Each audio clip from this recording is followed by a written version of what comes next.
podcast is part of the Sports Social Podcast Network.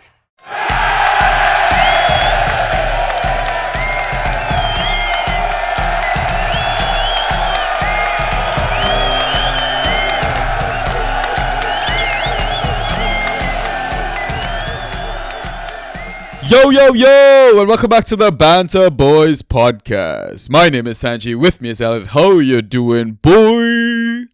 Yo, long time no see. How's it going? Yeah, it's been a while. I know. You timed it perfectly. We'll come back to that later. We'll tell you why. But yeah, I'm good, thanks. How are you? Yeah, a bit of early spoilers there. I'm good, man. Thank you for answering the bat signal. Of course, anytime. I know you're not the Batman of our community, obviously, but yeah, well, I'm senior Batman. He's junior Batman. yeah, exactly. Yeah, man. Unfortunately, just real life stuff came up for Ryan. We needed to step in, and to be honest, he's actually going to be missing for the next few game weeks. So chances are we'll probably ask you to come back on. And whoever else is willing to spend their energy and time chatting shit with us about the game that we love wasting our time on. Yeah, I mean, there's no better way to waste time. Oh man, what a fucking crazy end to the gaming. Did you catch that? Yes, I did. Yeah. And I'm genuinely still catching my breath now. Just absolutely insanity. I mean, I have Zoba's but thankfully my game week wasn't in the balance. Yeah. Just absolutely nuts. Absolutely nuts. Yeah, one of my matchups, and we're going to talk about it a bit later, but the guy had both Turkey and Soboslai. So, God. Seeing the scores go, plus 20, minus 20, and, Whiplash. Honestly, mate, fucking mental. Never seen anything like it. But I think what we'll do is before we do any more spoilers, let's just jump straight into the admin side of things. So listeners, welcome back to the Banter Boys podcast. We are a default Fantrax pod. You've caught us on our free regular pod, and the reason I say free is because we've got extra content on our Patreon for the low price of $1.99 per month. When we get time, we do extra content like articles, inside track stuff, like bonus stuff. Other than the preseason Inside Tracks content. But yeah, honestly, it's just a way for you to help support the brand so we can keep the lights on and continue to grow our community and offer as much value as possible. But in terms of tonight's episode, typical format is we have two halves. In the first half, we do a data dump, and then we do a match-by-match recap, just Fantrax relevant events and discussions, and then we take our halftime pint, and then after the break, we catch up in our leagues, see how we're doing, maybe discuss any changes we need to make. We've also added a bit of a new segment where the mods suggest an asset for every game week. So it kind of helps with, our FA/waiver pickups. And then we round things off with questions that we get from our Discord community, which is free to join. All you need to do is DM me for a link and I will sort you right out. But before we continue, I'll get Ross to do quick social plugs. So Ross, please do that right here. Yeah, for sure. So you can message us on Twitter and Instagram. Our handles at BanterB. On Discord in the Draft PL channel, BanterBoys #6585. On Reddit, /Banter_boys. You can listen to us on Spotify, Apple Podcasts, Google Podcasts, SoundCloud, and YouTube, all under the name of Banter Boys. Okay, so hopefully you've listened to Ross. If you're listening to us on Spotify or YouTube, if you don't mind hitting the follow or the subscribe button, if you've already done that, hit that bell notification button so you know anytime a new episode drops. And if you've done all of that already, thumbs up, like, leave some comments. We go through it all. If it doesn't help the algorithm, it just gives us a boost to keep doing what we love, right? But that's all the boring shit out of the way. So I think what we'll do is jump straight into the data dump. Ay. Fantasy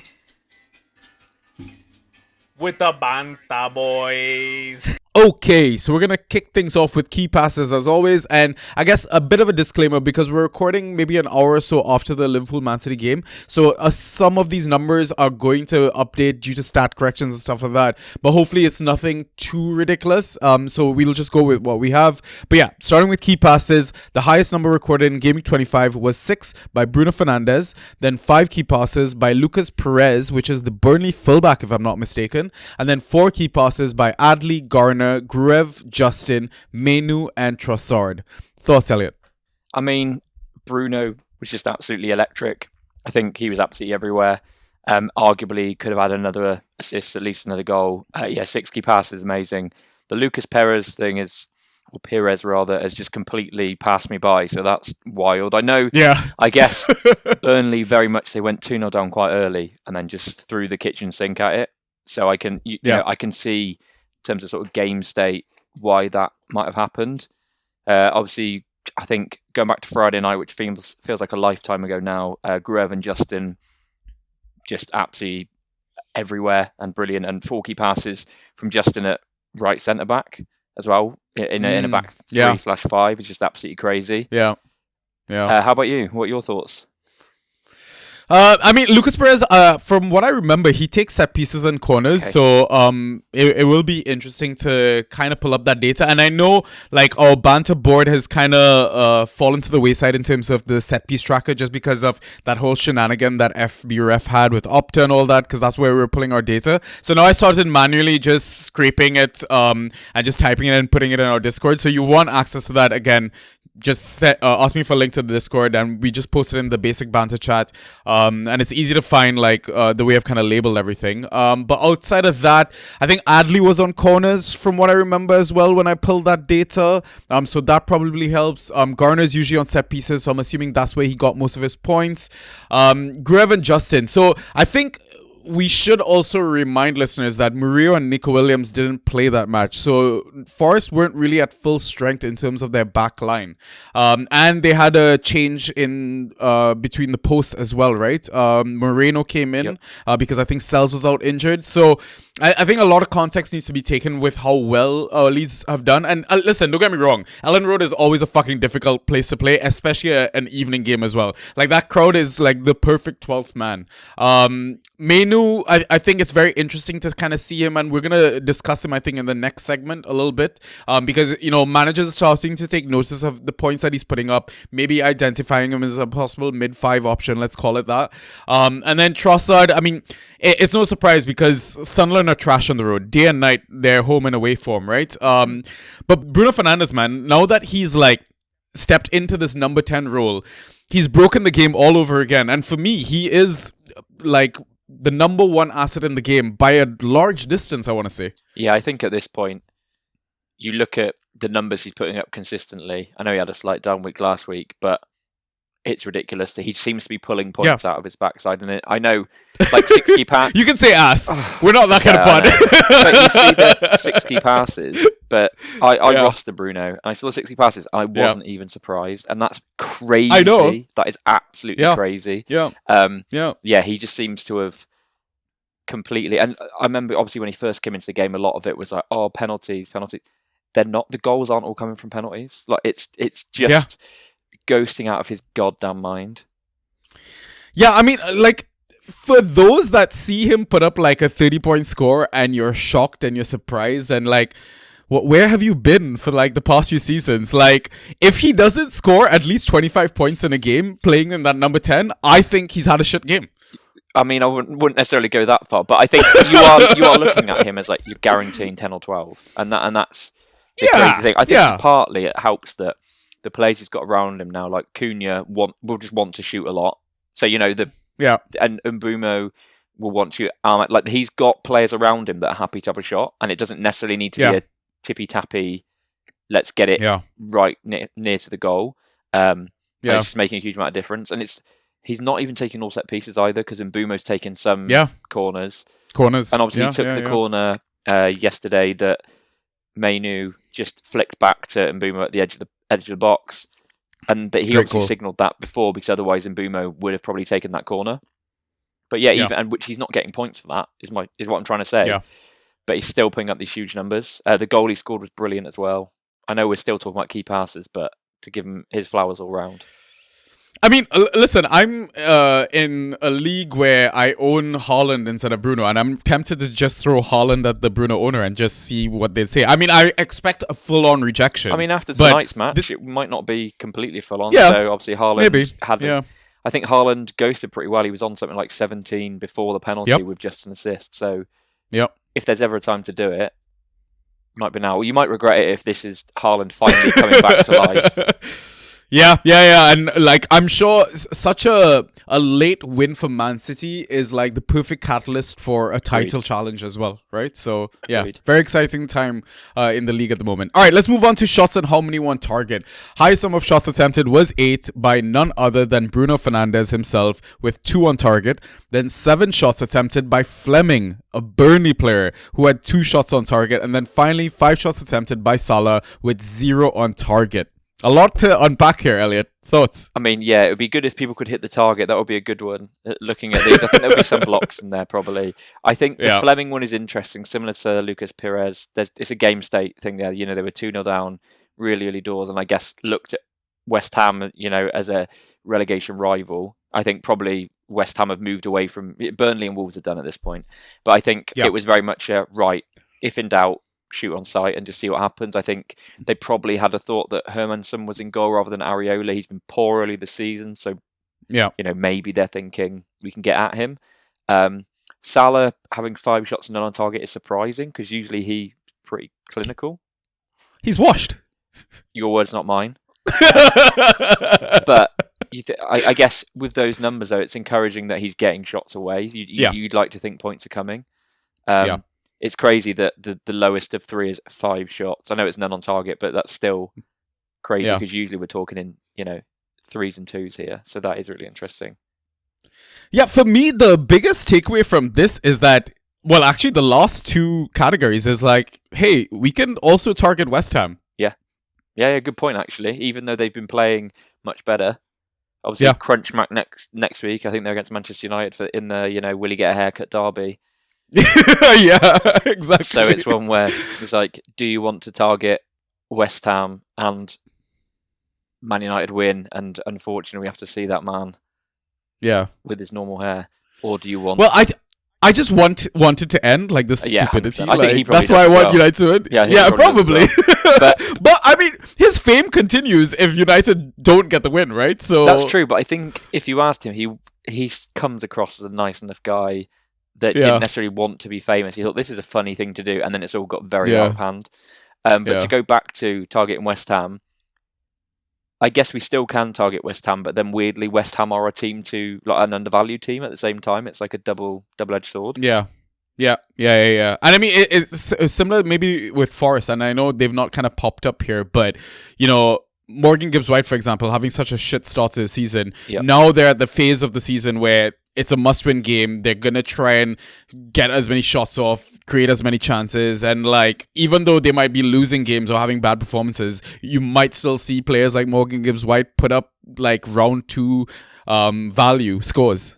Yeah, you are right. I think we are at that point this season where there's teams that will start to be adrift and on the beach to an extent, but there will also be teams and players. Good example is Morgan Gibbs-White that are thinking, right, if I don't do this, who is going to? And will be playing hero ball, which can be a great source of points. Yeah. All right, next category, accurate crosses. Highest number was 4 by Soboslai. Any thoughts here? I mean, he is just a great crosser of the ball. I know it won't. I know it's not showing on here, but I'm very much interested in the relationship being built between Mame Diouf at West Ham and Tati. Because I know obviously it was a goal and we can come on to it when we get to the matchup section. But we know Diouf can hit a damn ball. Yeah. And Tati looks like he's happy to have them launched at his head. Yeah. So I'm wondering whether we see an uptick there. But to go back to Szoboszlai putting the ball in, I think, he consistently, from that right side, I know he's going to be missing for the next game, but from right back, one thing he can do is, to an extent, is the Trent role, which is getting the ball in from that and whipping it in from the right-hand side. And Ekitike is tall enough that he'll give it a go. Yeah. What Good about you? shout. Any thoughts? No, it's just fucking great baller, man. What a fucking free kick. Like, I know it's not an accurate cross, but I had to touch on that. Yeah, I mean, it goes without saying. Just absolutely unbelievable.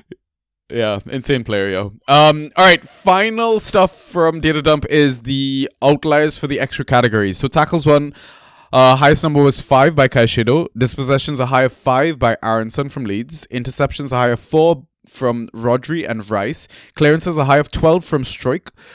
Successful dribbles a high of 5 by Goodmanson and Hall. Aerials a high of 8 by Botman. And block shots a high of 4 by Mosquera. Thoughts here, Elliot? I mean, to see the successful dribbles, Goodmanson obviously coming back into the team after a few weeks out, that's interesting. And obviously Hall as well, because I don't think he had a particularly good game, personally. Yeah. But he does, we know he's a good dribbler of the ball.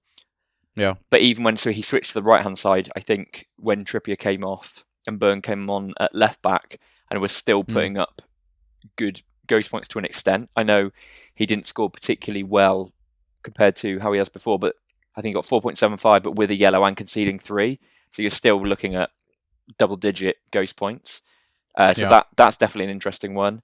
Take-ons one, Caicedo, one that I wouldn't necessarily anticipate. Or was it tackles one, sorry? Tackles one. Okay, Yeah. in that case I would expect it from Caicedo, but I mean, he didn't get a yellow card this weekend, is that right? Which is rarity for him. Probably not. Yeah, No, a bit of a rarity. Yeah, exactly. Summary, he must have bought the ref off this week. Yeah. Outside of that, I think, Botman with 8 aerials, always good because Botman can disappear from, for large swathes of the game in terms of ghosts. Yeah, it's usually Tio that kind of pops Exactly. up with that stuff, right? But yeah, I think, like, basically I was going to say the same thing. It's like, outside of the successful dribbles, like, everything just seems normal. Like, regular suspect sort of thing. Yeah.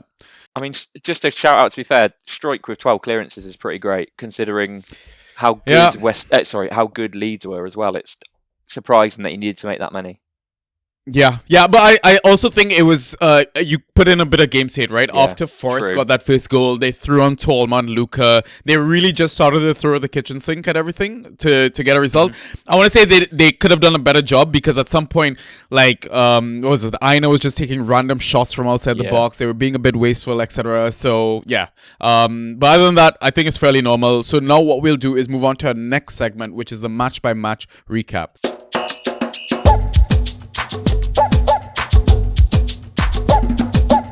Okay, so the game week started on a Friday, so that's where we kick things off with Leeds 3, Forest 1. The Leeds defenders continue to cook, man. Like you mentioned, James Justin from the right centre-back position. And honestly, when I saw the lineup, and I saw him starting in right centre-back, I was a bit skeptical. And I was like, okay, you know what?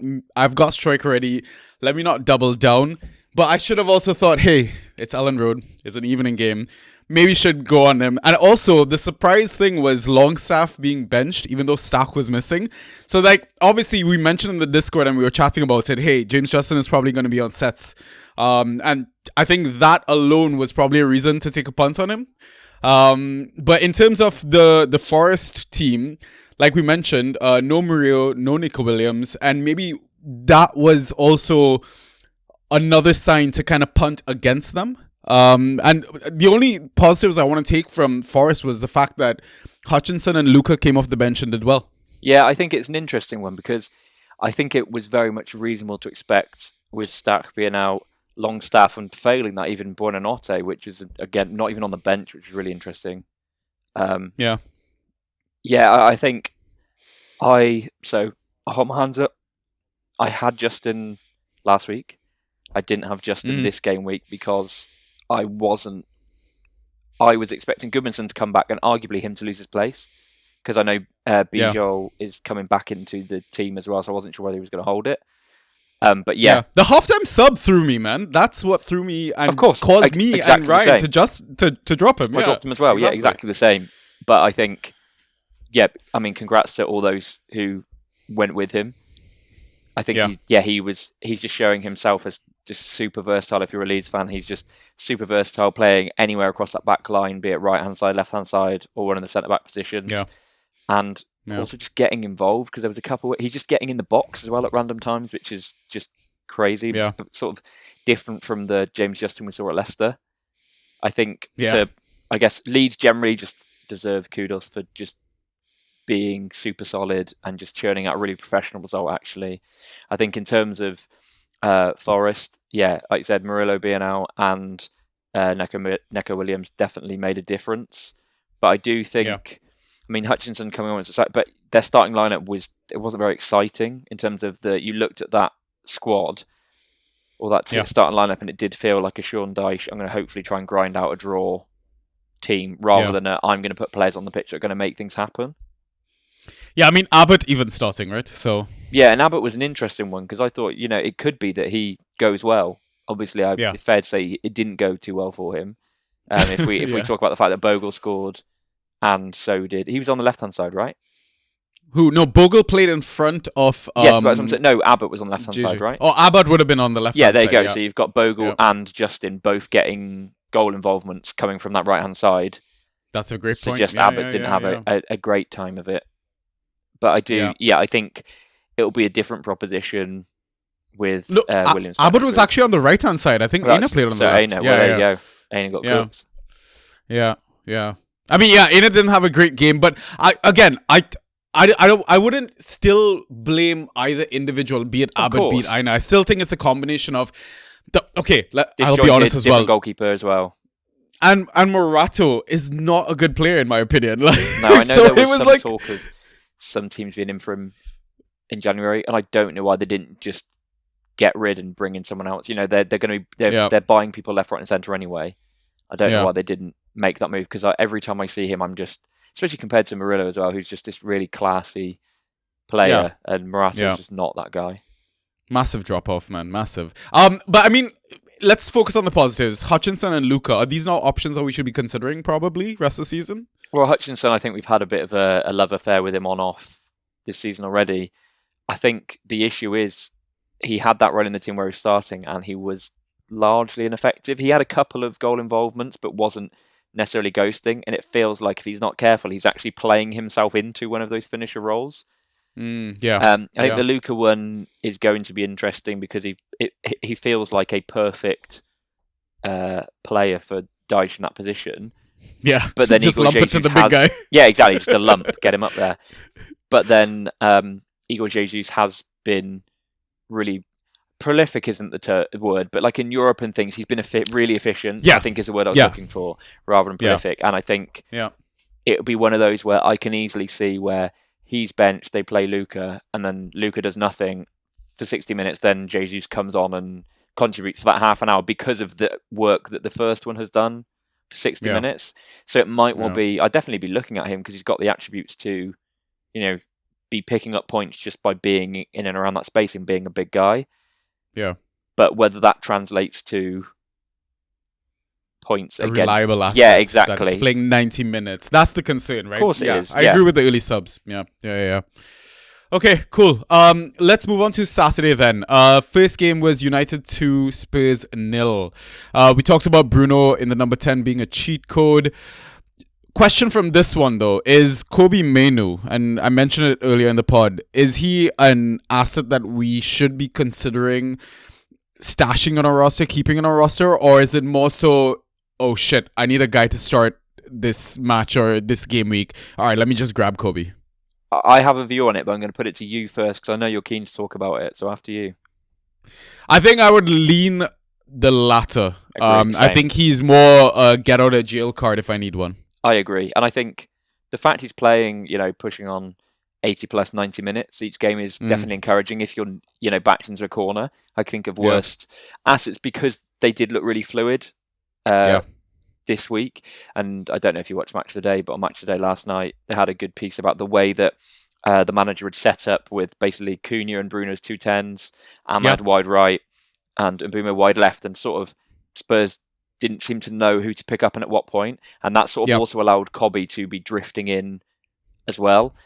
But I also need to bear in mind, he scored 19.25 yesterday, but that was against 10 men. Spurs were pretty much up against it, an early United goal as well.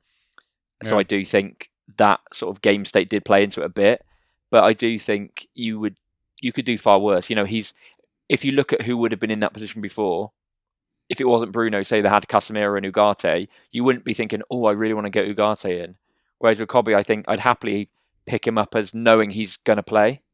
Yeah. You know, if you need someone on your bench, well, we've got a situation where there's a lot of players now that are picking up injuries and missing minutes. If you go, right, I've got a few upside plays, but I'm not sure if they're fully fit or not.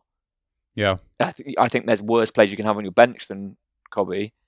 But I think mostly he's going to be overestimated by Man United fans in your league.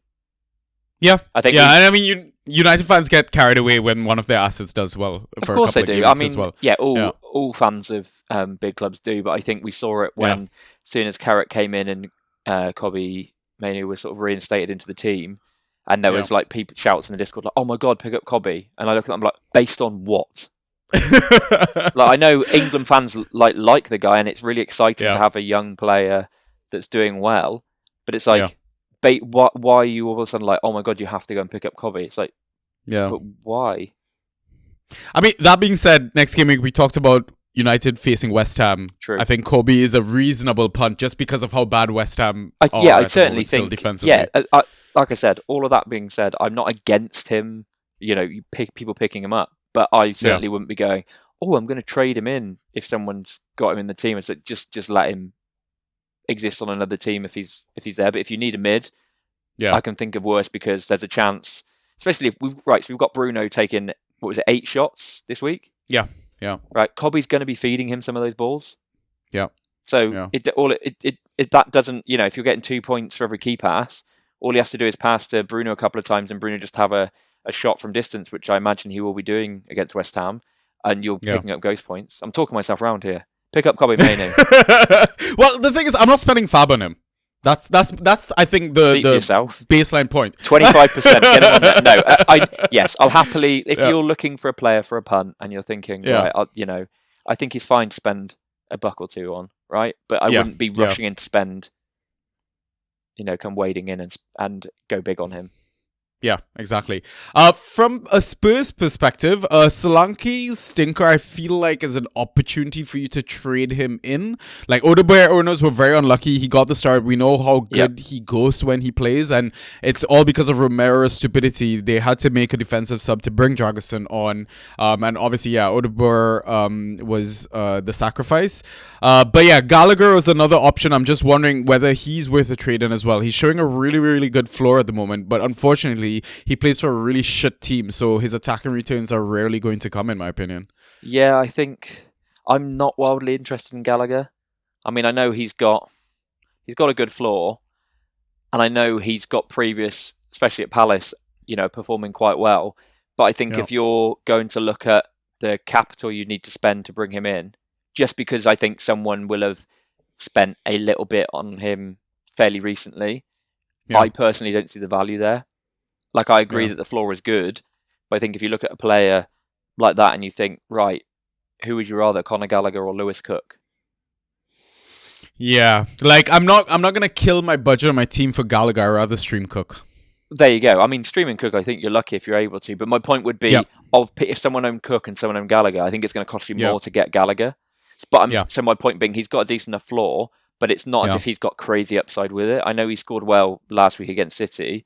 But that was with an assist. My point being, I'm not looking at him going, right, he's got a floor of 7.58, but we know he can put up 25 in this Spurs team. I personally don't think that's necessarily going to happen. And I think the Spurs situation is very quickly going to become the same Spurs situation as last year, which is all on Europe. Yeah. I mean, that's why I think Thomas Frank still has a job. In terms of Solanke, though, before we move on from this, what sort of assets do you think you could throw at a Solanke owner to, I guess, entice them? I guess if you're looking at going for position for position, I think you could do far worse than a few players that have been quite exciting recently. This might be an open. Mateus Mane of Wolves, especially with the double game week. I think you could probably get that over line. Adley, I think they'd think about it. Yeah. I think Pedro Neto, just name value, even though he's been shit. I'd rather Pedro Neto all day. Yeah, that's very interesting. I'd much rather Pedro Neto. I know we've got a question coming later that's going to ask about him. I mean, you could do that deal, But I certainly would prefer Neto. Okay, cool. All right, let's move on to the Arsenal 3 Sunderland 0 game. Both Jesus and Madueke flopped after they started. Are they still double game week worthy though? Do you think? Madueke, yes. Jesus, skeptical. I mean, the difficulty is, and people will have spoken ad nauseum on this. The difficulty is Arsenal's late in the first game week. They're the final game on Thursday. Yeah. Which makes it really difficult. But I think Madueke, we've seen this season, not even this game week, last game week, he can put up bigger numbers. It is frustrating if he's a bit of a, boom or bust. Yeah. But for me, what are your thoughts on those two? Well, I still think you could use Madueke as a trading chip, given Arteta's comments about Saka being around the corner. And then the second game of that double game week is not for, 6 days away or some crap like that. So there's a chance Madueke might not even start the second one as well. So I think you could easily use him as a trading chip. And maybe some of the Wolves assets you can use, like you mentioned, be it Tolu, be it Mane, be it maybe João Gomes, whatever that gets you. And same with Jesus as well. I think people get a little too double game week crazy at times. I know Ryan for sure does. So I just think, it's a good opportunity to kind of take advantage of. And another player that, might kind of surprise us as an option is Martinelli. I think Trossard came off with an injury in that Sunderland game. Martinelli coming on, getting an attacking return, etc. But, I mean, even though he's been a very frustrating asset to own this season, Martinelli that is, he could genuinely be a top scoring asset from the double game week. Yeah, I agree. I tried to pick up Martinelli in the waivers before this game week, actually, partly hoping he might start. I think Trossard, the injury's probably overplayed. I think it's probably just cramp. There doesn't seem to be much. Yeah. But even still, I think we'll probably see Martinelli start at least one of them. So would you take, let's call it conservative, 110 minutes of Martinelli? Yeah, probably. As my mid-4, mid-5, I'd take that risk. Yeah, that's what I'm saying. If you're able to get him either still on the waiver wire or, buy him in on a cheap, because there will be people that are maybe have seen that he had a double game week, but then have seen he hasn't started X amount, and have just gone, you know what, I'll happily, they've seen they're doubtful on him, and they're thinking, right, I'll sell him at this point, use him as a trading chip with a double game week, and someone else can bring him in. You could always take the other side of that and be like, I'm a bit more optimistic about him. I can certainly see that, and he has looked exciting when he's come on. I think the assist for Gyökeres could easily have been his goal. I just think he was very unselfish, and then we could be looking at an even bigger score. Yeah. I mean, the Trossard assist, the ball was lovely, so I can see why. I know it wasn't like a crazy one to make, but I think it was the right decision, and I think Arteta appreciates that. Yeah. Yeah, and the thing is, we're probably not going to get an Arteta update or a reliable one in time, sort of thing. We might get like a couple of like leaks here and there, but again, with the Fantrax status of Trossard, and Fantrax likes to exaggerate, I think, the statuses of players sometimes, right? So it's like playing on that and the lack of news and basically taking a risk. It's like, okay, if somebody owns Trossard, you send them a cheeky offer. It's like he's injured. I'm willing to take that risk and put you out of your possible misery. So yeah, I do think there's a bit of strategy around how the platform is run in a sense, right? Yeah, so yeah. In terms of Sunderland, nothing to really talk about other than the fact that none of their assets scored more than 5 Fantrax points. So let's move on. Yeah, they just got absolutely vacuumed up. I mean, they're shit on the road. We know this. I mean, and Arsenal are unbelievable at home. It's just, a meeting of two obvious scenarios. Yeah, exactly. All right. Bournemouth 1, Aston Villa 1. Okay, there's a few Bournemouth assets I want to get your quick opinion on. So Adley, thoughts on him? Like him. I mean, I was less keen. I'm keen on him because he takes sets, right? Yeah. You've got to be relatively excited.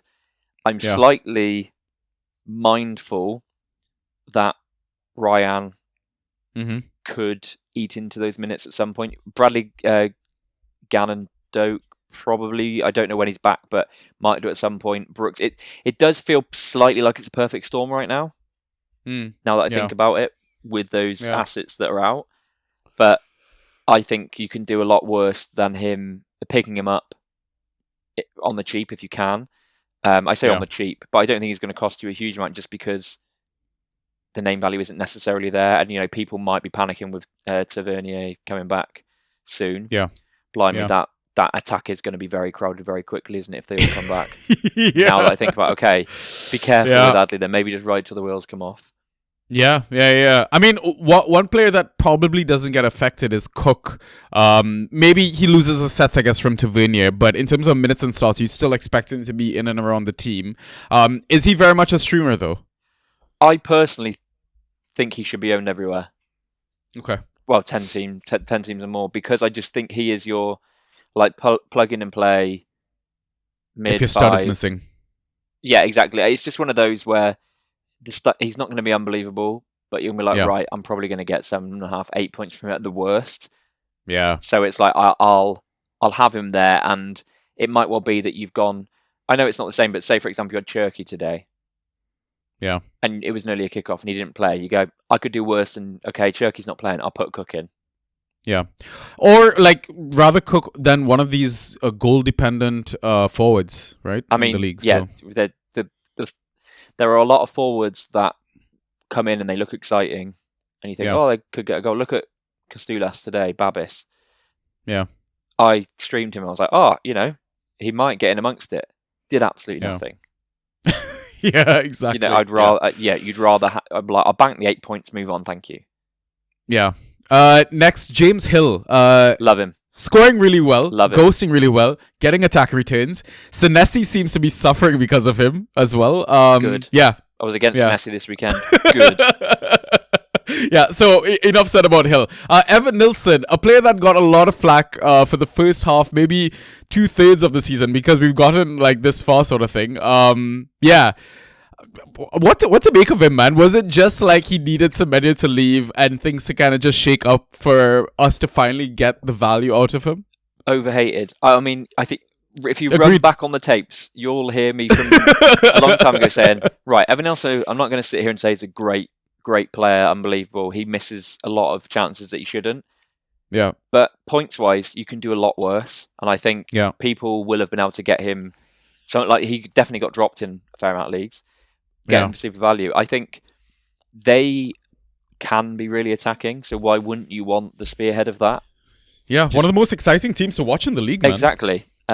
Exactly. And I do think the Semenyo thing, great shout by you there, that I think that does make sort of a difference because he seems to have taken it upon himself a bit to step up, and it means that I guess maybe they are not so reliant on that one player, so they're spreading the ball around a bit more maybe. Yeah. I don't know, but it seems to be he seems to be being a bit more consistently okay than consistently shit as he has been in the past. Yeah, and the thing is I like to remind managers that, just because an asset goes through a bad patch doesn't mean they're going to stay that way the entire time. A change of manager, a change of system, personnel changing around him can completely change the way that, they perform during games and the way they play as an asset, etc. And you shouldn't, I don't think you should always be tied down to, okay, he's been shit for the first 10 to 15 games. Horrible asset. Let's dump his ass everywhere. We're way too reactionary, man. Definitely. And I think part of that is, we all get it. It's shiny new toy syndrome, especially after this time of the year around January, you're like, oh my God, there's all these exciting, Ryan is really exciting. Yeah, great segue. I was going to go there next. So. It wasn't necessarily essential, but it's really exciting. But then at the same time, we could be here in a few weeks going, right, so that's 3 weeks in a row he's not started. Oh, sorry, he did start, but 3 weeks in a row that he's not ghosted. He scored a lovely goal this weekend, but he didn't ghost. Yeah. So that which is basically exactly what we usually put Evan Nilsson down for. But instead it's oh my God, Ryan is the saviour, this 19-year-old, going from Brazil. And it's I don't necessarily disagree that he's not exciting, but there will be people overpaying for him in light of that. Yeah. I'm assuming you're uber excited though. No, I'm not. The thing is, Dino just stopped and watched that was so it odd. Run past. What happened? It was really, really just, odd. Malfunctioned. Yeah, so that's why I would like to give Ryan a couple more games, see how he kind of performs in some other fixtures. Don't get me wrong, I'm not going to take anything away from his finish. His finish was fucking ice cold. Like, the way he just put that in the corner. Yeah, like, it was beautiful. Yeah. And they've got a nice run of fixtures coming up. So, I mean, could do a lot worse. But like I said, if those players start to come back quite quickly, I genuinely don't know what that attack looks like. So, I mean, Kroupy, who I really like, but then I'm sort of now thinking, right, is he the first to go in terms of if Tavernier comes in? The thing is, it's harsh to drop any of these guys because of how well they're playing together. And I find like Irola will just find a way to get his attackers to gel. And I mean, he's shown it in a couple of seasons now how good of a manager he is, just given the tools at his disposal. But for me, like, I feel like it would be very harsh to drop Kroupy, just given his age, debut season, the amount of goals that he's already put up. And we're not talking about like fluky finishes. Like, even the game before this weekend, the fucking half volley finish that he had, absolutely unreal. Like, I fully agree, but then who are you dropping from that front four? And that's the thing. It's like, Tavernier I don't know if going to come back and he's got to start. Brooks probably wants to be starting at least 50% of the games. Yeah. Kluivert, I don't know how long he's out for. But also, while we're here, damn you, Areola, for pushing Jimenez back to right back and just completely killing him. I told Dutch about that when we were talking about him on TDS stream as well, and I think he suggested him as waiver pickup. I was just like, depends where he's playing. Let the listeners know or remind them that, hey, take a quick look at the lineup and see where Jimenez is playing. If he's playing in an attacking midfield position, go for gold. If he's playing in fullback, maybe temper your expectations. Is all. Yeah, 100%. But it's just frustrating when you've got him and you're like, oh, for God's sake, I was hoping that he was going to be a good one. Yeah. All right, next game. Oh, wait. Actually, we got to talk about Aston Villa. Few things here. Dino or Matson, it doesn't matter who starts. Pick them up. They will score well, it seems. Rossi Barks has been cited. Got a few ghosts off the bench. And I'm sure Ryan is licking his lips at that prospect. But for me, the talking point was Sancho scored Fantrax points. Pigs do fly. Yeah, exactly. But yeah, I don't know what to really pick from the Villa players, the performance. Anything you want to highlight, or? I mean, they seem to be stuttering a little.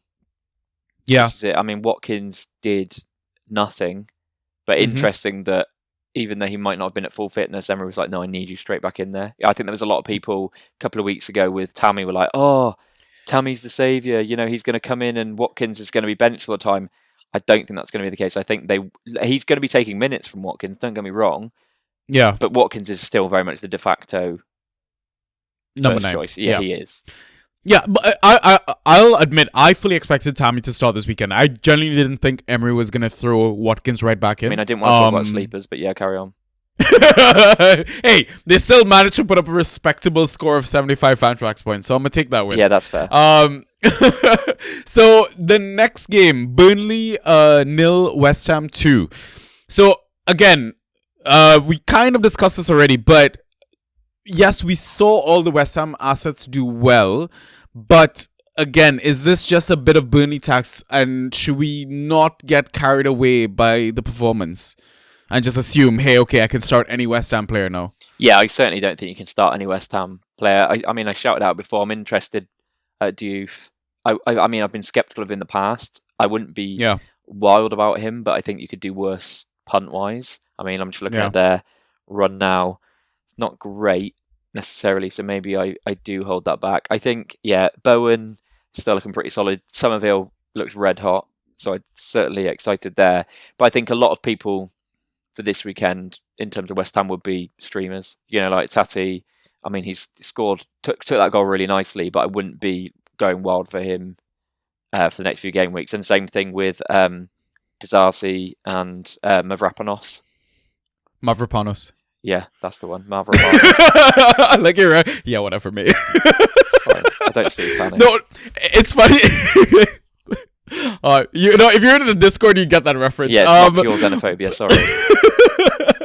But, I mean, before we move on from this, my brother-in-law, because I visited my sister this weekend, he was like, yeah, Disasi had a great game. And I looked at him, I was just like, you do know you guys played Burnley, right? So just, let's dial it back calm it down a bit, yeah, exactly.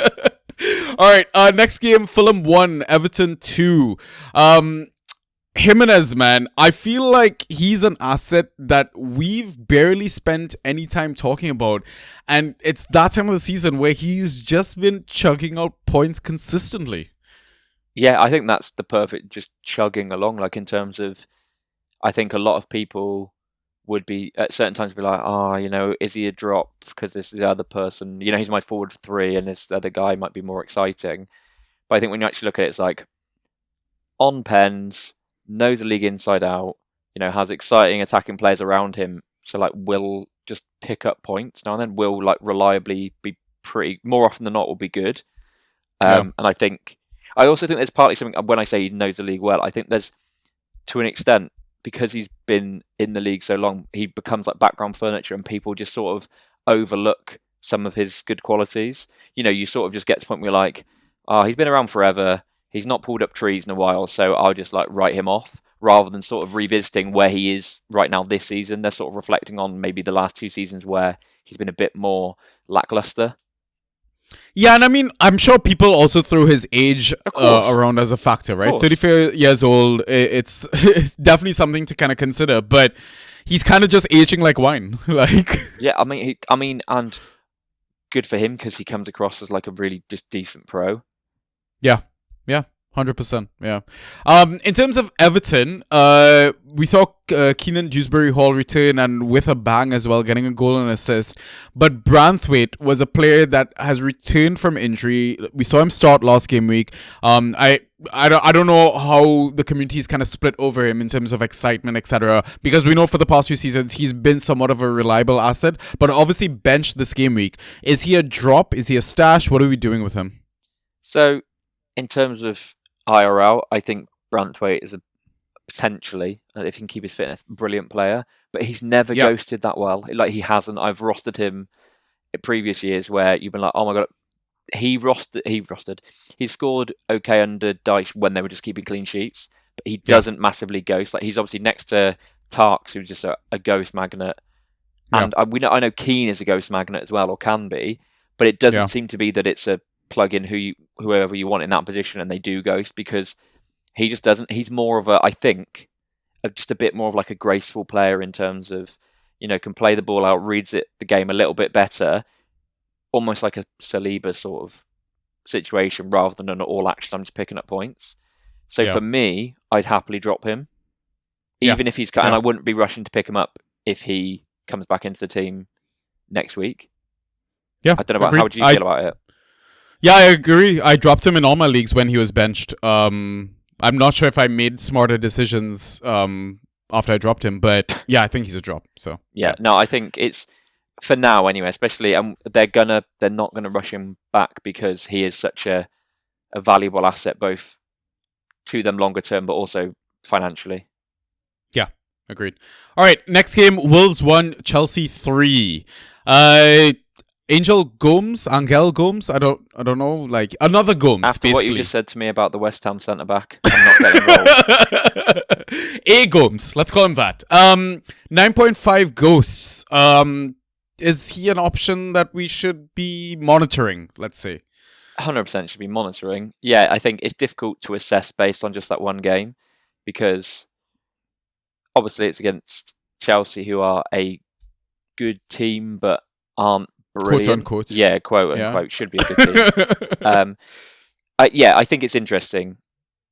I certainly think it might well be there. There's going to be worse punts ahead of double game week. I mean, the thing I want to talk about with him is whether it's nerfed João Gomes because he got 1.5, whereas he's been ghosting like steadily, really nicely the past 3 or 4 game weeks before that. So it'd be one to monitor. There would be for those people that maybe had João Gomes as like a mid 6 or something, or were similar to Lewis Cook, just someone I can plug in and have there if some of my upside players don't play. Yeah, that's definitely interesting. I mean, looking at Wolves generally, what are your thoughts on double game week players? Who are you really hot on? Who do you want to avoid? So we've got would you want? I'm assuming you're obviously going to want Tolu and Mane. Yeah, I was going to ask you if you had to choose between the two, who would you pick? Short term Mane, long-term Tolu. Yeah. I think I probably lean that way as well. I just think the departure of Jorgen Strand Larsen has helped Tolu's minutes. Big time. And yeah, he's a big target guy. I mean, again, like to remind people that yes, although it was a Belgian league, he was the Golden Boot winner last season. So yeah, I think both of them are great options. I prefer Tolu. Adam Armstrong, if you're able to get him, I think just because they paid a shit ton of money for him, maybe he gets minutes and starts. I'm guessing you don't want him as an option. Sorry for those that obviously I'm looking at the camera and just shaking my head. So I think he'll get minutes, but my issue with him isn't whether it's going to get minutes. It's just that he's just not very good at Premier League football. Yeah. I think that's obviously based on the time at Southampton. He's certainly not a Fantrax asset I'm usually excited about. It might be slightly different here if he plays behind Tolu and, is feeding him there. But obviously 8 points and an assist doesn't really blow me away, considering he got the assist fairly early in the game. Not fairly early in the game. But yeah, 8 points and an assist I'm not wild about. Yeah. I mean, to be honest, like as much as like the double game week is enticing, we gotta kind of remind ourselves as well that Arsenal is one of those fixtures. Exactly. And if you go with any of the defenders, you could easily get like a -5, -6 from goals conceded. Yeah. Outside of Bueno, I'm not really excited. Yeah, exactly. Like even Jose Sarr, I'm not that enamored by, right? Yeah, same. I think Jose Sarr could easily be, coming out with less than 5 points from a double game week, because Arsenal could easily, beat them 2-0 from 3 shots or something. Yeah, exactly. So yeah, be careful. I think basically after our discussion here, it just seems like Tolu, Mane, and Gomes are the options. You don't want a Hugo Bueno? No Bueno. I can't get no Bueno, but I can't get him in any of my leagues. Like he's I'm with you now. Be gone. Sorry. Yeah, I agree. Yeah. Just because of the numbers he was putting up in the past as well, I think you're going to end up overpaying for him. And I don't think it's worth it just for this one double game. Oh, no, I 100% agree. I do own him, and I don't think I would sell him out unless someone because I'd want him past that anyway. He's not one of those, I'm lucky to have him, and it's double game week, let's see what I can get for him. He's one where you go, well, I want him anyway. Yeah, exactly. In terms of Chelsea, a lot of Palmer owners were crying for the past few game weeks. Yes. They got a hat-trick out of him now. I hope all of your eyes are dry at the moment. But the asset I really want to touch on is Pedro Neto. We've seen since Maresca's departure, he's had a drop-off not only in points production, but minutes and starts. And yeah, there's a bit of muscle fatigue and pain and stuff like that. But I feel like managers' confidence in him is starting to wane a little bit. Yeah, I mean, you please do feel free to continue on that vein, and I'll come in and comment afterwards, because I think you watch him more intimately than I do, and I think there is a insane reaction to Pedro Neto on social media from Chelsea fans. I mean, that's Chelsea fans in general. I know, but Neto seems to get it in the neck particularly crazily. Yeah. And I just wonder whether I'm watching a different game to other people. So I'll be interested to see what you think, and then I'll comment after. I think you just need to give him a bit of grace because, again, it's a new manager, it's a new system. I think you just need to kind of give it time. Like, I still think he's a fantastic player, and he's one of those assets that can win you a game week as well and win Chelsea a match on his own, right? I get the frustration from like a Fantrax point perspective. I think he's a decent buy low option. Let me put it that way.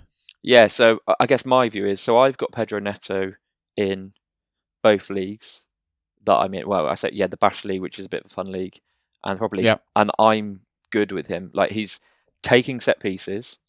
Yep. He is getting forward. So he was the one who played the ball into João Pedro for the first penalty. Could easily have been that João Pedro decided to take a shot. There were countless times where he was tearing through on that right-hand side on the weekend. Yep. One of them he probably should have played through Palmer, whether he would have got it or not. Another time, he is a dangerous player. I think obviously the minutes would be a slight concern, but generally speaking, if he's on the pitch, he looks relatively dangerous. And I think you could do far worse. Yeah, I do agree with you that he'd be a buy low. But where you've got people that are still holding on to Garnacho. Do you see? I'm not saying that I recommend that, but do you see what I mean? I think. Yeah. And look, if we look at Palmer. So Palmer's obviously scored that hat trick this weekend. 2 brilliant penalties. Like really happy for him. But he's come out at the end of the game and said, "I'm struggling." Like He's come out and said, "I am injured." Right? Yeah. There's going to be more minutes for Pedro Neto because Palmer. They're going to manage Palmer. We know that Maresca was essentially getting told off by the board for overplaying players. Yeah. And what we're seeing is that Neto, oddly compared to previous seasons where he'd been made of glass, seems to have found this sort of ability to just keep racking up minutes for the time being. Yeah. And I think that the new manager, I know we're sort of doubtful on it, but he obviously does quite like him. Yeah. So I personally think, yes, I can see why people might be. So I'm looking at his numbers here, and they're not absolutely brilliant, but they're not absolutely horrendous. They're not sort of enough that if you saw him starting, you wouldn't start him. Personally, I'd still be putting him there because the opportunity's there. Like Chelsea are a good attacking team. Yeah. I agree. I think you just need a bit of patience, man. Honestly. Yeah. I don't know what else to say other than that. Okay. So next game or final game on the Saturday, Newcastle 2, Brentford 3. Bruno G came back in. Yeah. Bruno G came back in, and it was like he never left or he was never injured. It was interesting to see Ilanga get 8 points in 45 minutes as well. I think there was like 3 key passes in there. We kind of shot on Janelt a bit on the pod, and I mean, I still think he is a bit of a decline, and he is still like a sell high option right now for managers. But he heard us, scored a goal, still smashed it this game week. But the asset I guess I kind of wanted to pick from Brentford at least is, are we overlooking Jensen at the moment? I guess if we start with Brentford first, I think Jensen, I don't think we are overlooking him. He did look really good this weekend and obviously scored well, but Newcastle have been really poor. So bad. So I think, I know it does frustrate me sometimes when we just insert team name here, then tax afterwards, but like Newcastle tax at the moment is a thing because they have looked it's a real thing. Really poor. And I think that Jensen very much has it in his locker, but whether that stays if the Damsgaard situation is a managing of minutes a little bit, and that sorts to, change a little bit. I mean, I've very much been a fan of Jensen in the past, but he can also quite easily put up like a 3 or 4 pointer. So I'd be mindful of that. I think in terms of Janelt, really pleasantly surprised. I'd called him out as like surprisingly looking good a few weeks, like when that run started. But we're always going to be mindful that there's a history of him putting up 3 or 4 points for like seasons. Yeah. The one thing I think we've spoken about this before that's interesting is, he's coming to the end of his contract, so he's playing for his life sort of thing that is there. And I think the goal was good and interesting that he was getting into the box to make that header. But I think he's very much a player. I just ride it till the wheels fall off. I wouldn't necessarily trade him out because you're not going to get great value for him. If you did drop him last week, like I get it, like don't beat yourself up because a lot of people 6 points. a lot of people sort of expected him to start to drop off. So again, that wasn't like a crazy decision for those people that did. You take his goal away and it's a similar ghost performance. Exactly. But that again, he's similar. So we've spoken about Cook and we've spoken about other players of that ilk. Again, I wouldn't mind holding him as like the player on your bench that, first man up sort of thing. Like in basketball, what would be your 6th man? Like I don't hate that as someone who's probably going to start, but I do think there's always going to be players with more upside. I guess looking at Newcastle, I know Bruno, like obviously I've always been a huge fan, never doubted him, so it's like good to see him coming back in and playing so well. I think the thing with him, he's just very much taken the mantle of he's like, it's my team, this is that I'm going to make this happen. His set pieces were just, his corners were just so dangerous. There was a couple where he was like putting it on a dime. And it was, Tonali's a brilliant set piece taker, but Tonali was just like, okay, I get it. Like, it's yours. Like, just do your thing. Yeah, he looked absolutely brilliant. And then to come back to Elanga, I think after midweek where he looked exciting, missed a few sitters, good to see him doing better. But I think part of the issue with Elanga is he's just last year was the team at Forest was set up perfectly for him. I think he's incredibly effective at like one sort of thing, but I think he's quite a limited footballer. And I do think that's quite difficult in this Newcastle team, which are misfiring. Yeah, he's a bit of a one-trick pony, and his trick is basically being quick. Yeah, his trick is I am so fast.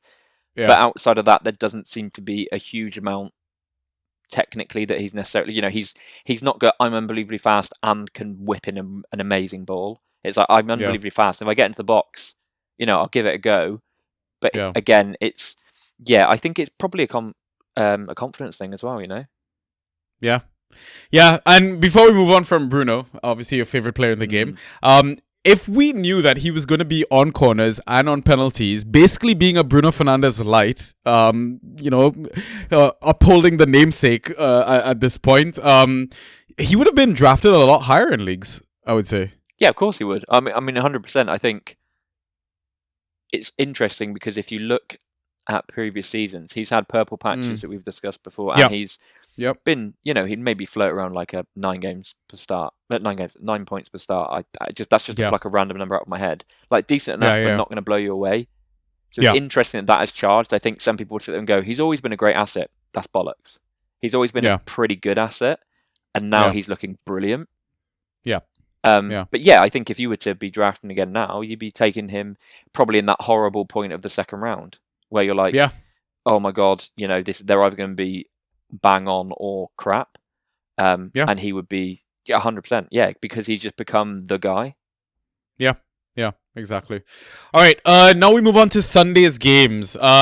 So earlier today, the first one was Brighton 0, Crystal Palace 1. One of the most boring games. I'm sorry this if anybody weekend. Watched that. Jeez, I mean we were rewarded with the Liverpool City game. To be fair. Yeah, we were. But the player from Brighton I wanted to pick out, and he's not a regular starter, but when he does start, Buscagli, I think is a name that we do need to kind of be mindful of. We saw, and I mean, obviously we have to touch on Mr. Pino, right? But we saw Jürgen Strand Larsen debut. Didn't score too well, I think between 2 and 3 points. Sarr got 11 with a goal. Yes, Pino scored 0 points and got sub pre-60, so didn't even get that clean sheet point. So, I mean, Crystal Palace in general, the attack wasn't good. They didn't score well. The defense, as usual, scored pretty well. I mean, obviously the clean sheet helps there, but a player that came off the bench, Gazond, got the assist for the winner, or the only goal, let's say. Is he the asset that we should really be kind of focusing on? And maybe there's a chance that he displaces Pino. I like him. I messaged you about him last week saying that I'm very much interested. The thing that I would say here is it might well be a case of other players blustering for 60 minutes and him coming on fresh did make a bit of a difference. I do think they probably still sort of continue with Pino in that position as the starter, but I would, if he starts, I'm like, jump in like straight away. You might as well. His numbers pre-Villa were pretty good. And to see him get assists today will do him the world of good, I think. At the end of the game, the Palace players were pushing him to go to the fans and sort of celebrate. Yeah, exactly. Yeah. I think that was good to see. I think Lacroix was like pushing him over there and putting up the name of the back of his shirt and stuff, and that was nice to see. So I certainly think we could see an upturn there. But also, like you said, that Forest attack today just didn't really pick up many points. Brennan Johnson obviously came off the bench, but he's going to want to be starting as well. So I think it's difficult to know exactly what that's going to look like. So I wouldn't be fully. I mean, I like him, but I wouldn't be like, oh my God, I've got to pick him up, because we could easily just see him on the bench next week, or we could see him being the Pino and getting taken off after 58 minutes. Scoring. I mean, he probably won't score 0. He's not that bad, but he might get 1.75. Yeah. To go to Buscagli though. Yeah. Do you want to talk on him for a minute? I can't otherwise. He's French, right? I think he's this Italian, is something I touched on. No, his name is Italian, but I think he's actually French. Oh, wow. Okay. Well, one thing I would say is information has not come out about Van Heck's injury. I'm interested to know, because if that is an actual injury... took me by surprise, actually. If that is an actual, longer-term injury, then yes, I definitely think he would be one to watch. I didn't know that he was 28. Who's that, Boskakli? Yeah. Yeah. Wow, okay. Yeah, man. But yeah, I just look. We're saying like defender 4, defender 5. Like one of your studs is missing, you need to grab somebody, just stick him in your roster. That's what we're talking about, right? Like streamer level options. We're not seeing anything that he's breaking the game in terms of like an attacking threat, etc. But yeah, it's just one to kind of keep an eye on in that sense. Yeah, I think that's kind of like I said, there's not much to kind of pick from this game. That's how dull the fucking game was. So let's round things off with Liverpool versus Man City. So with Liverpool, is Szoboszlai now the best Liverpool asset? Yes. Okay. Next question is and has been the whole season. By the way. Yeah, I mean, easily. Yeah. It's a ridiculous player. Absolutely. Yeah. Steven Gerrard incarnate. Yeah. Honestly, I don't think that's bold at all. And then related to Man City, I really wanted to ask whether these guys are trade-in options. Rodri. No. Ryan Ait-Nouri. No. Mateus Nunes. Yes. Pains me to say it, but yes. And Semenyo. I mean, good luck, but yeah, I guess so. Is Semenyo not arguably a trade-out asset because he's no longer the talisman, he's no longer the focal point? Like, he's not... I don't think he's going to put up the scores that he did at Bournemouth unless he gets an attack and return. I mean, when he went there, I was very much like, this is not going to go well for Semenyo owners. Yeah. But then, like, if you look at the first month, he was brilliant. And he has been... I think if you look at he's been starting and players like Cherki, Havenart and Foden... Yeah. I didn't anticipate that. Yeah. I guess it depends on how long Doku's out for, because that could, it might all be a trade him out now before that chat starts picking up again. I've just remembered Savio exists as well. Sorry, carry on.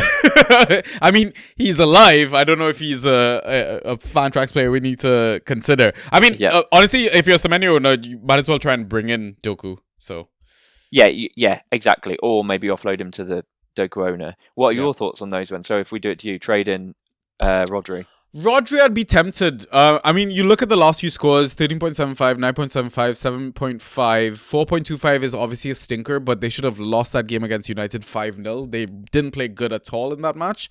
I mean, I'm not going to bust the bank to get him. Like, I'm not going to overpay to get him. I still am very skeptical of him just being out that long in terms of that injury and stuff like that. And again, I throw a bit of a game state and a bit of the opposition. Liverpool should defense, Spurs should defense, Wolves should defense, right? So I do want to see maybe a couple more games before I kind of judge him as, okay, he's that mid-2, mid-3 asset we should all be owning. Because I don't know if he still has the attack and returns in his game that he used to have. Yeah, I think that's reasonable.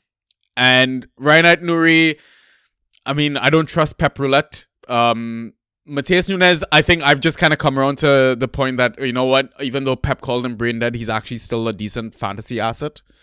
Agreed. And we kind of touched on so many already, so yeah. Okay, well, let me throw one more. Yeah. But Bernardo Silva. Oh my god. Bernardo Silva is fucking enigma, man. I think he's one of those options where you take the rough with the smooth. And he's so frustrating. He is very frustrating. On sets today, scored a good goal. Yeah. Ghosted terribly, but then also arguably should have had an assist for the just madness at the end of the game. Yeah. But I think it's an interesting one where if you've got Nico Riley and Rodri and Ait-Nouri, so Nico Riley in that, in the double pivot, he's an interesting option because he's actually attacking a bit rather than just like running around kicking people. Yeah. But if you are picking him up, don't expect anything more than 2.5, and then you could be very pleasantly surprised. Yeah, exactly. All right, cool. So now what we'll do is take our halftime pint, and we will be back after the break with some league updates and some questions. So we'll see you in a bit.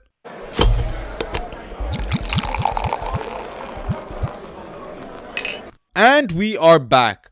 So I guess to kind of timestamp this, we're recording Sunday evening. It's a quick turnaround. There's a game week starting again in basically less than 2 days. So make sure you're on top of all your waivers and shit, guys. Don't slip up. Obviously, you'll try to get like a waiver pod and all that content out to you as soon as possible.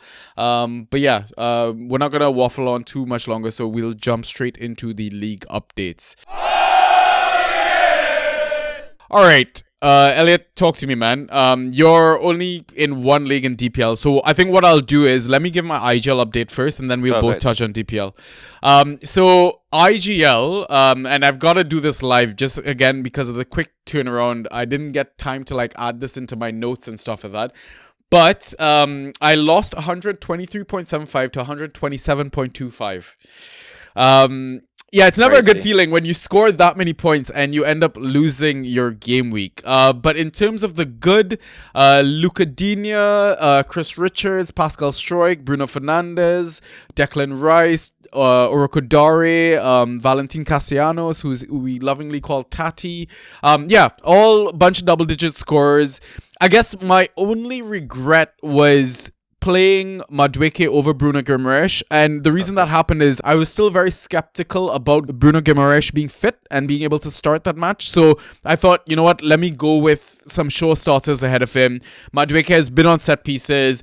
Sunderland are a bad team, and I think there's a bit of bad luck in the sense that Arsenal scored 3 goals and there wasn't any involvement from him. I mean, obviously he gets subbed off before the 60th minute mark, which, I mean, I'm not fully expecting just because Saka's out injured, etc., but yeah, you know what? I think it's just how the chips fell. There's a bit of bad luck. I'm not going to beat myself up over it too much. I'm still first in the league on points for. The guy who's tied with me lost, but the other guys behind us kind of won their game, so now the gap is closed, but yeah, I'm still kind of confident on being able to get a podium finish in this league.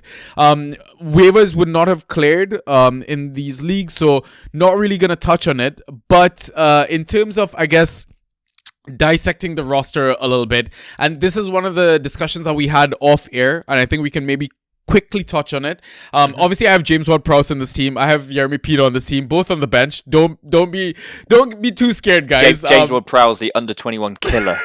Yeah, what a free kick, by the way. But the thing that I really wanted to discuss was I got an offer of Madueke for Tieno Bari, and the reason why I kind of went to, you know, people within my circle is that my starting strikers are both Tolu and Castellanos. Not fantastic, but Barry was one of those players who, you know, you're seeing consistent starts from, a decent floor, obviously scored poorly this game week, so your argument against him looks really good right now. But yeah, you were one of the only people that actually said, you know what, don't take that offer. I think you can do better. Oh, really? Yeah. I mean, it helped that the 2 that you kept both scored this weekend. Yeah. But I do think that even after Madueke did nothing, yeah, I would have said the same thing. Like, I think the opportunity for the ceiling is that for a player of Barry's quality, you've just, in my eyes, it's like I'd rather the ceiling. Yeah. Personally. And I mean, I go back to the double game week on offer. I still think I would want to use Madueke as a trading chip to get another player in. I get it. Yeah, I 100% get it. And I think I said to you at the time, I wouldn't be against selling Madueke. It just was, in my eyes, I was like, Barry is just replacement level. Like, you could just pick someone up from the waiver wire that will be like near enough the same. Yeah. But yeah, if someone came in with an offer for Madueke that was someone you would want for the rest of the season, then sure. Yeah. If I had like I don't know, I might try and package, I don't know, Madueke and Castellanos for like a Solanke owner or something like that. I mean, I don't think it works. I don't think it works, but that's the sort of thing, is like another reliable forward that has kind of shot the bed this game week is like an opportunity for you to use one of your double game week assets to kind of get them in. Okay, so let me just have it. What would you say to a Madueke for Strand Larsen? I'd probably take Strand. I think I would too, even though he didn't score well, but he didn't necessarily look uncomfortable in the position today. That's a great idea, by the way. I might send that offer out. And I think if you were looking at a Tati and Madueke, another player that we mentioned earlier, Raul Jimenez. Another great shout. I mean, the only thing that would put me off is the fact that Muniz is back in training. There is that, and they are playing City. Scrap that one. Yeah. All right. Let's touch on DPL then. Elliot, talk to me, man. How did game week 25 go for you? I guess if we open it up, do you want to invite? Who did I play this week? Someone that's missing in action at the moment on our podcast. Yeah, coincidentally. Oh, how convenient. So to I guess to put it into context. So yeah, even with Zoboslai losing those big points at the end, I won my matchup 96.5 to 79.25. That means that I remain top of the league. I've not lost since Christmas. Let's go. So there's been some fluky results in there, but yeah, not lost in Christmas, and that's been great. In terms of standouts, Bruno Fernandes, just an absolute freak. Yeah. Munoz and Zoboslai, the only players to score above 10. They're the only players in my team to score above 10. And the rest of them were just sort of not doing a huge amount. Yeah. In terms of regrets, I mentioned it earlier, dropping James Justin was a shame. But, I can look back and laugh and smile at that, seeing as I got the win. I didn't make any crazy decisions in terms of benching, because on my bench, I've got Stack who's injured, Poro's injured, and Esteval. So, like that, one of those things, that's fine. Yeah. In terms of roster concerns, obviously, Zoboslai being out next game week's a shame. Yep. Stack injury, hopefully, is not too long. So the midfield might need looking at. I did pick up Matty O'Reilly last game week, and after today, I don't hate it. Like even though he didn't start, he came on, took a left foot set piece, got in some okay positions. The players that were playing ahead of him weren't exactly brilliant, so it's not as if he's necessarily guaranteed to be benched there. But yeah, a few players that I lost Paqueta in January, which is a shame because he was largely quite solid. Yeah. So yeah, just a few things. Maybe I've got Nick Pope in goal, so I've very much got a decision to make there as to whether I continue to go with him, because I have Lewis Hall as well. So it's like I'm always going in with a double Newcastle. But there's not exactly I know Hermanson scored well this game week, but this is in a lineup lock league or roster lock league, and I can't guarantee that Areola's not going to come in next week and bounce him out. Yeah. I like that Matty O'Reilly shot, because I feel like Brighton do need a bit of a shake-up. Like, I just looked at like the form tables and I kept going last 4, last 6, last 8. I'm like, why are they so bad? Apparently they've only won once in the last 12 games. Yeah, they've been really put. There have been quite a few shouts for Hertzler out, and I think a lot of their fans are really disgruntled, given they have had very exciting times of recent years, and calls for just brilliant team management. Yeah, I think there's going to be a lot of people listening that are, so I'm blowing our trumpet there. In the context of people listening, there's going to be a fair few who are very much interested in the situation with Minty. Yeah. And I do think that probably doesn't help Hertzler, given that he's not been playing, whether it's injury or whether there's consternation behind the scenes. Him not playing, coinciding with these poor run of results, isn't great. Yeah. But yeah, I think that I love Pascal Grosch, but he's not exactly come in and hit the ground running in terms of making things happen for them. Yeah. So yeah, I think the Matty O'Reilly thing was partly I'll pick him up just because if he does perform well and I don't have him, it's just going to be annoying from a narrative perspective. Yeah. But I do think he came on and did look a bit more. There was a bit more oomph, and I do think partly the him sort of leaving in the summer. I don't necessarily think I say in the summer it wasn't. It was after the start of the season. Was partly an agent thing. Marseille were in Champions League at that point. I don't think it was a him being like, I hate Hertzler and I hate this club. Get me out of here. Yeah, just opportunity. And I can't blame a human for wanting like a better opportunity sort of thing. I mean, living in the south of France as well could be a lot worse. Playing under De Zerbi, like I get it. But I think there's some people that think that us maybe slightly overplaying the him coming back with the tail between his legs feeling, when it might not be the case. Yeah, and like Brighton's fixtures also the first window in that Wednesday, so you've got enough fixtures to kind of drop him, grab a replacement sort of thing. So I don't mind grabbing him now on waivers, etc. So yeah, definitely. I think you could do worse, but then part of the issue is that midfield does get quite congested for them. Very much so. Yeah. Should we move on to your DPL?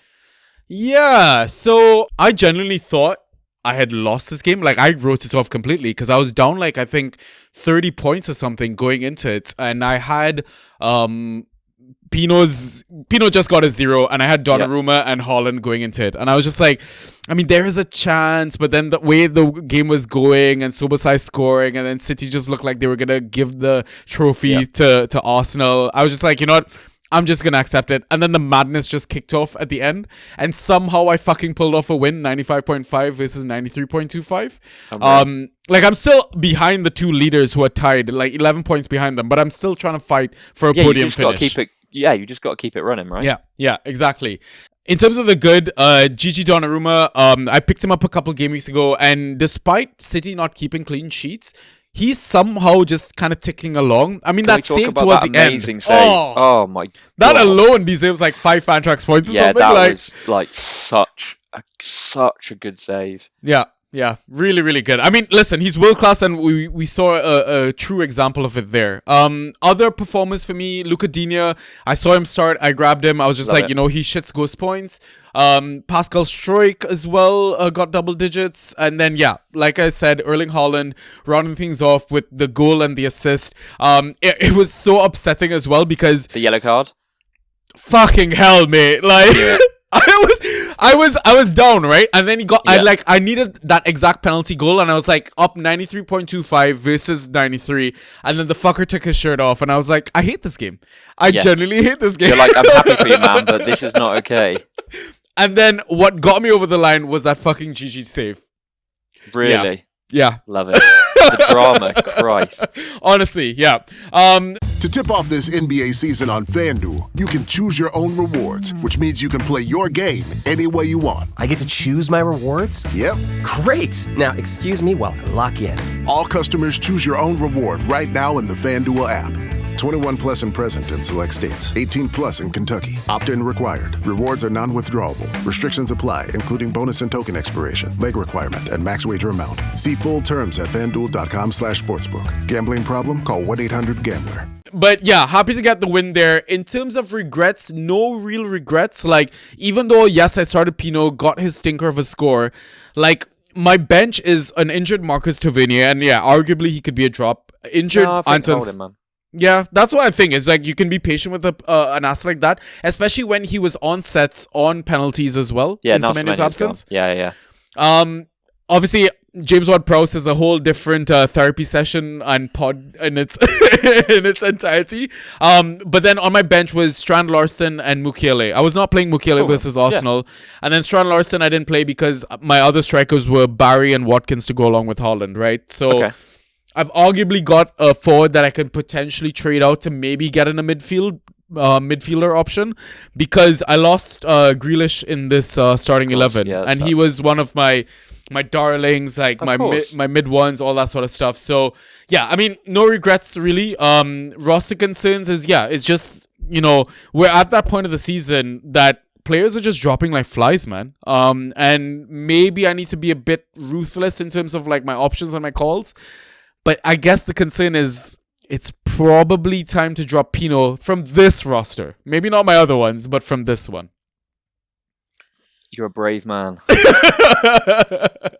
You know as well that if you drop him, he will come back and put up like a 12.5 next week. But then at 100%. Least you could be smug and be like, I told you so. Yeah, I will 100% do that. Because, I still think he's a decent player. I still think... Oh, he's a brilliant player. Yeah, I think, listen, I never said he was going to set the world on fire by any means. And I tell people all the time, just because I talk about a player doesn't mean you should follow my advice. Like... Yeah, I mean, the fact that we will talk about how we're getting on in these leagues, and you can be like, right, I'm 11 points behind in this, suggests that it doesn't always play out. Like, that's the whole point, but that's the fun, right? Exactly. Yeah. But I think that should be it for league updates. Again, waivers are not playing until tomorrow, etc. So now we'll move on to our final segment, which is the question. Actually, no, wait. Before we move on to questions, we've got our new little segment of the mods suggesting assets, and I'll let you kind of rate them. So all 4 of our mods suggested some stuff. Not all of them actually suggested things, but I'll still read out what they sent me. So we'll start with Pie's Punt. In a tricky double game week, because the doubling teams play the last game of the first round, you need to be sure of starts or have cover. So I'm going for Angel Gomes, or A Gomes, or Angel Gomes, however you want to pronounce it. 9.5 points on his debut, pretty nailed to play both games, and scored his points from both defensive and attacking stats. Thoughts? Do you want a pure number or do you want a comment? Give me both. Cool. I think 7 out of 10. It's a pretty, what's the word to look for? Inoffensive take. You know, it's not really a hot take. But I think, yeah, certainly he's picking up points in interesting ways. You've got Tolu up there that he can just sort of ping the ball in and hope to get some key passes. Yeah, don't hate it at all. Yeah. All right. Next is from Andrew. Luke Shaw at West Ham, 38% owned, just dropped 14 with a clean sheet. That guy might finally get to cut his stupid hair. I think Luke Shaw's hair's nice. That's what I thought when I read this. I was Yeah, like, Luke Shaw has long hair? Oh, no, can't be. Yeah. How do we feel about this one? Do you know what number Shaw wears on the back of his shirt? That's a great question, boy. I'm going to guess 6. No, it's number 23.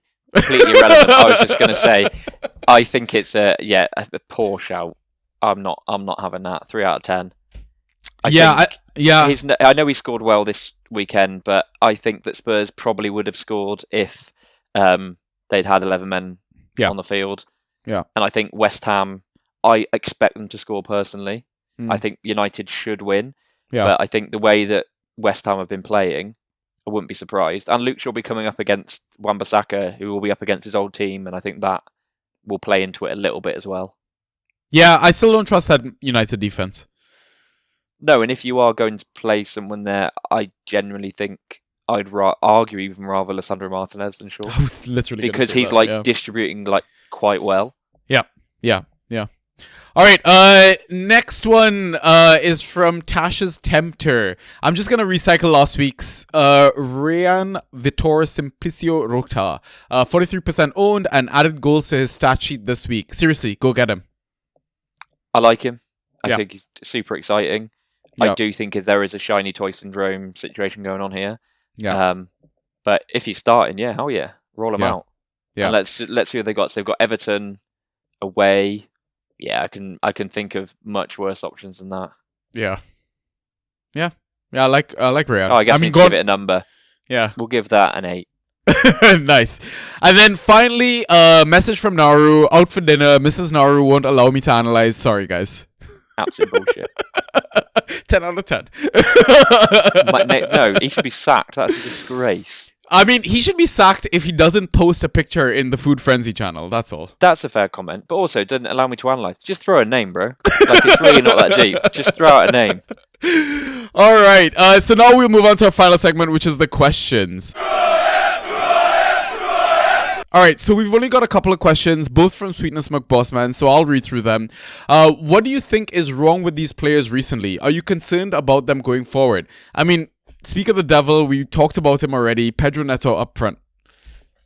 What do I think is wrong with these players? I think you've touched on it. Sorry, wrong with Neto. You touched on it. Partly, he's doing a lot of the heavy lifting in terms of like players around him, like Esteval, going away and then coming back. That's obviously must have affected him somewhat. Palmer injuries, Garnacho being a terrible football player. I think he's probably just a bit worn out, and he's getting used to a slightly new role. But I think generally speaking, I'm fine with him, and same as you before. Like, if trade him in if you can get him, that's fine. I guess let's go for the next one, Alex Iwobi. Yeah. Again, I like to use this phrase a lot, but it's one of those rough with the smooth sort of situations. I think there's a bit to be said about where he also plays positionally within that Fulham team, be it as one of the sixes, I guess, one of the double pivots versus one of like the wingers in a 3-man attacking midfield sort of system. I just feel like he does better when he's a bit deeper and he's allowing the forward players to go further ahead of him, take shots from like random positions, etc. Right? So that way he kind of shits key passes. I'm still confident on him, but for me, he's now a mid-3, not really a mid-2. Yeah, I think he was, in hindsight, drafted too early, highly. Yeah. But I think partly no one saw Wilson just being fit for most of the season, which Yeah. It sort of has contributed to it somewhat. Yeah. Yeah, massively. Next name, Anthony Robinson. A lot of people frustrated with him right now, man. I think that's partly because a lot of people just held him for too long. Yeah, agreed. I think if you had let him go, or if you picked him up as a free agent when he came back in, you have no right to be annoyed, really, because you pretty much got him for free, right? Do you see what I mean? Yeah. But I think if you actually zoom out and look at the situation, he's had a very difficult start to the season, played with injuries, and then has come in and played quite well. But then wouldn't be a surprise then that he then drifts out of form, given that he'd only had like a short spell, and it was a sort of a perfect sort of scenario where Sessegnon was injured, so he was like there the whole time. Silva clearly likes Sessegnon. He said earlier in the season he really liked what he was seeing from him. Yeah. So I think it's one of those where I'm not wildly surprised, given where we are now in the season. It's just a shame, given at the start of the season everyone was so excited to see him kick on. I think at this point he's a streamer. Yeah. I mean, it's like harsh to say, but 100% I'm running with him until he's dropped again. Yeah. But I'm not. I wouldn't be owning him and holding him. Personally. Yeah. I wouldn't hold on to that value that he was showing and where he was drafted, etc. So yeah, because he's not that guy. Yeah. Right now. Next couple of names really. Vissa and Voltamato, Newcastle forwards. So this is interesting. So it says, what do you think is wrong with these players recently? I don't think there's anything wrong with Vissa and Voltamato. They're performing as they have been most of the season. I know Voltamato scored a few, but there's no, they've not taken a downturn. Yeah. I'd be liquidating those assets in any way I can. Yeah, I mean, again, new system, new team. Newcastle have gone through a lot of chopping and changing in terms of personnel around them as well. Mm-hmm. Like, it doesn't help the fact that they've not really had both Hall and Livramento fit for most of the season. I think that is really the basis of a lot of what they do good moving forward as well. So I still think like they're decent options to have on your roster. But yeah, I mean, they're more like forward 2, forward 3s, not forward 1s that, at least Vissa was looking like last season, let's say. Yeah, I think with both of them, the issue is just that's far too goal dependent or goal involvement dependent. I personally wouldn't even put them as forward 2. I see the argument for that, yeah. Yeah, I think Voltamado's a shame because if Vissa wasn't there, I think he's a more exciting proposition in terms of like he looked to have a bit more about him. Yeah. But I think they've both sort of cancelled each other out a bit, which is a shame. Yeah. Next name, Lewis Hall. Not concerned at all. I mean, we touched on earlier in terms of... I know the numbers are slightly down because Newcastle are conceding more at the moment. Yeah. But generally speaking, he's just a brilliant footballer. Yeah, not too worried about him. I mean, I'll take the next one because this is a player that... Vafdad! Well, there is that. So, Iliman Njai, how are you feeling about him? Look, if he's still on penalties, I'm not worried about him. But yeah, the points don't lie, right? Since he's returned from AFCON, scores of 3, 2.75, 4.75, no yellow cards in there, playing 90 minutes. Yeah, there's a massive, massive concern. And Everton do look poor. Yeah, they do. Obviously, like Grealish out not helping. I feel like that attack is still like a little bit disjointed in that sense. Agreed. I mean, he's probably a good buy low option, but just because you own an asset doesn't mean you should start them. Very good point. Benches are there for a reason. Yeah, so I think it's one of those options where keep him on the bench until he actually shows life again. Yeah, completely agree. And then lastly, Yankuba Minte. Yeah, this one's interesting, man, because, I mean, maybe there is a bit of Hürsler shenanigans going on because, listen, we're talking about an asset that was a top 10 player overall at one point this season. I still think he's a fucking class player. I still think I've said on the previous episodes that he's a buy low option, but probably one that is for deep rosters, not one that you're relying to win your game week at the moment. Yeah, so I had the discussion, some people might have seen it with Draft Lad earlier today about Minte, and I think there is a lot of emotion about him because people were like, "Oh my god, he's the savior!" He's because he was just so good.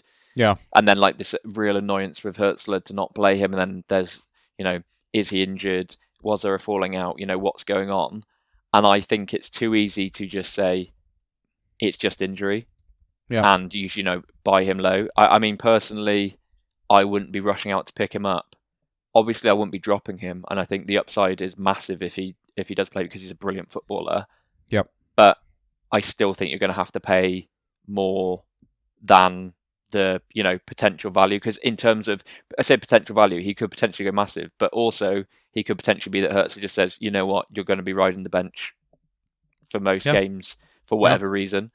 But obviously, if you are able to, if someone has dropped him and has got frustrated, then hell yeah, I'd certainly say pick him up, and if you've got enough space on the roster, and there's going to be worse punts, like hell I was saying about, I was happy to pick up Matty O'Reilly and give it 2 or 3 weeks and see what happens. Yeah. Minty's going to have a far higher ceiling than he does, and has shown it this season in that team. Yeah. So I think it's one of those where if you've got the space, there are a lot worse people you can have on your bench. And if you can get him for near enough replacement value, then yeah, sure. But would I be going out of my way to, sell someone that I'd want to be starting every week to get him in? Interestingly enough, here's one. Who would you rather, Njai or Minte? Oh. I think probably Minte. From like a Fantrax logical point of view, but because I like to play this game for fun and bit of emotional, I'm gonna go Njai because I just love I love watching the guy play football. So yeah, of course. that's me. I think it's an interesting one because you've got a guy who should be on penalties, but is playing starting but only scoring low single digit points, or a guy that if he does start should hopefully be worth double digits, but hasn't been starting. So I do think it's an interesting one. Yeah. Great one to consider for sure. Okay. Final question, or I guess second of 2 questions. Yeah. Is again from Sweetness, Mafia style question. Each of you please answer this question with either a truth or a lie. Don't tell the other podcaster if you're lying, and have them guess if it's real or not. Don't tell if you're lying until after they have guessed. Please tell us a story about a crazy thing that you saw happen in person. I think he's asked us something similar like this before. Okay, do you want to go first or second? I will go second. Okay, so you want me to tell my crazy story first? Yes. Okay, and then I guess you're going to ask me some questions. Yeah. Cool, that's fine. I was once in a cinema watching a film, and 2 men stood up, both punched each other in the face, and then ran out. I believe that. Just straight up. You don't, no questions. I fully no believe questions. That. Yeah, I fully believe that. Okay. No questions at all? No, I just believe it. Okay. Yes, it did happen. It was watching The Dark Knight. I was watching The Dark Knight. I will also say, neither of these men were alone. They were both with their partners. Yeah. I don't know who they were. They were in front of me. But there was some sort of... But it wasn't even like there was a big heated argument that had escalated. They obviously must have been arguing, but like you couldn't necessarily hear it. Then they stood up and like both threw a punch and both connected, and then sort of like both ran out. It wasn't like a comedy, oh, it'd be funny if we faked a fight. No, they did whack each other in the face and were like, oh fuck, and ran out. And then both of their partners sort of like scuttled out slightly after behind them, because obviously they were just like, well, I'm not just going to sit here in the cinema on my own. Yeah. Wow. I love that it was true though. I really want to know the context as to what happened though. Like I really like did they know each other? Yeah. Did they what were they arguing over? Was it potentially it'd be funny if we go to Batman and pretend to poke each other in the face? Like I don't know. It could have been. I almost felt when it happened, I was like, am I dreaming? Like what the hell just happened?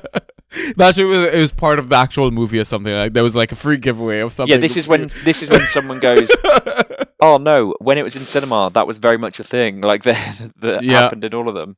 Yeah. Man, I can't think of a story right now. Because if I can think of one, it's either gonna be. See, this is you just setting this up for me to go. Oh, you're lying because you couldn't think of anything. I can't think of a story right now. That's crazy, to be honest. I'm pretty sure I've answered a similar question as well. I can't think of something right now. Roll it over to the next one. Oh, the next pod. Yeah, do it. Yeah, let's do that then. Because also we're running a bit long on the pod, and cool. We should wrap things up. Last question. Who's winning the Super Bowl It'll be out by the time this goes out. Oh, true. I'ma go Seahawks. Correct decision. I hope it's Seahawks because everybody hates Patriots. Wait, when does it start? Is it starting like anytime soon? Like, Well, we're in the UK, so it's going to be starting like 3 hours time, I guess. About 11. Ah, okay. Cool. Yeah, so there's time to, release the pod and have the prediction right then. Very good point. Or maybe let's do that again. Who do you think is going to win? I think Patriots. And just chop in whichever one. Yeah, exactly. All right, listeners, those are the questions, and that is the pod. Elliot, thank you so much again for stepping in at the last second. Truly appreciate our chats as always. We'll probably bring you back on again after Ryan takes another hiatus. But do you have any final pieces of advice, anything you want to add before we sign off? No, all good, man. I just hopefully everyone manages to get their waivers in and isn't too beaten up from this game week for the next game week because they're coming thick and fast. Yeah. And don't take it too seriously. It's just a fucking game. Yeah, that's like 100% it. Especially if you're winning, it's easy to say don't take it too seriously. But generally, like the good times, enjoy them because when you lose, just don't be too down about it because ultimately it's just a bit fun. Yeah, and listen, if there's a classic example of how unpredictable this fucking sport and game is look at the final 10 minutes of that Liverpool-Man City game.